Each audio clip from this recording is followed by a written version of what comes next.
Tein päätöksen. Minustakin tulisi aamulypsäjä. Lakki päähän.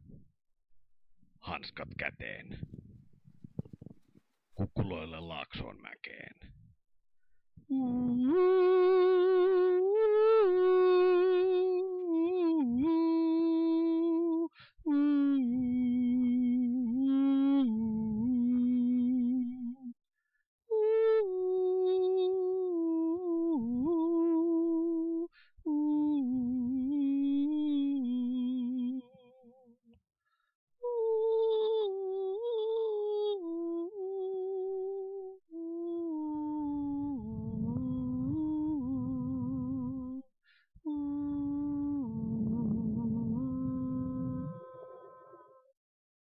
Ehkä lypsäminen ei olekaan meikäläisen juttu.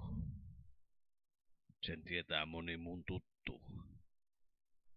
Niinpä päätin. Saa joku toinen sen tehdä. Pakko mun on mennä. Silittelee vasikoita. Ne on ihania. Niistäkin tulee kohta lehmiä lihavia. Kuka pikku vasikka, kuka pikku